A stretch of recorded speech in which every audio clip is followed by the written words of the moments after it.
yang kita semua komen kan sekarang memang dia memang sangat straightforward dengan dia punya feeling, dengan dia punya brushing tu kan, memang nampak lah kan.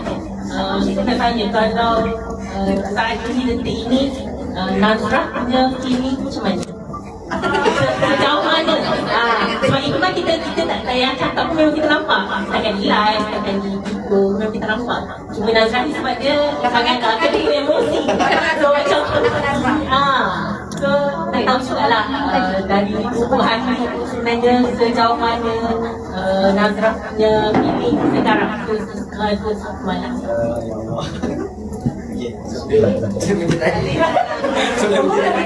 Thank you. Berapa boleh lagi? Saya jawab mesti boleh mesti. Okey, sejujurnya saya ni ingat tak dulu waktu mula-mula Iqmal confess kat saya kat karaoke tu. Itu semua ada masa confess kat kita orang ada semua ada. oh, saya ingat tak suka bilik sebelah karaoke. Okey. Okey, pada malam tu saya sejujurnya memang ingatkan konten. Sebab kan lah, sebab kan banyak orang konten cinta-cinta macam tu kan. Saya tanya dia, lepas sampai tu saya tanya, Mal, betul ke Mal? Konten ni? Kau konten ni? Kalau konten cakap konten. Saya nak minta payment kalau tak konten. Tak ada payment kan. Lepas tu dia kata, minta kamera, tak ada kamera, tak ada mic. Apa memang dia cakap, betul, aku sini betul. Lepas tu, waktu situlah saya mula orang kata, macam ni saya orang kata buka hati sikit lah. Saya rasa jawab, okay, why not? Mungkin lah kan dah sampai setuju, mungkin dah inilah mungkin waktunya nak kenal kan. Jadi selepas tu saya dah mula orang kata adalah sedikit perasaan tu. Sampai sekarang alhamdulillah perasaan dia makin bertambah. Bagi tak siapa nak kahwin tapi tak boleh, saya kena minta family saya dulu. Tapi insyaAllah lah, insyaAllah benda ni betul. Feeling tu memang betul-betul nyata dan memang ada. Saya betul-betul sukakan dia juga.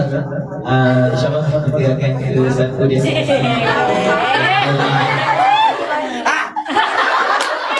Saya ni kena buat emosi. Tapi sekali bagi saya bagi betul. Memang saya suka dia. InsyaAllah. Doakanlah kita orang duduk berpanjang insyaAllah. Dulu ni belah saya, family saya alhamdulillah okey. Mak saya, mak saya sampaikan salam kepada semua. Waalaikumsalam. Jadi mak saya dengan ayah saya dulu okey. Cuma ayah saya lah saya macam pasal kawat buat ayah saya serius. Ayah saya betul-betul tanya boleh tak kawat. Sebab ayah saya kan bekas besar tentera kan. Jadi ayah saya memang niat dia tu nak menantu yang lebih kurang aspor macam tu. Tapi yang datangnya model. Yang datangnya hamster. Gagal sangat. Tapi ayah saya suka. Ayah saya kata dia orang macam nampak teratur. Dia betul. nampak teratur. Walaupun dia buka semua, buka sono, dia teratur. Dan benda tu yang penting melanggar. Kita nak cari lagi teratur kan. Macam yang kata lelaki yang ada kelahiran. Ya, betul. Yang itu kita nampak dekat dia. Betul. Ya. Nyawik. Sawit. Kita dah ada dengan orang cakap sawit.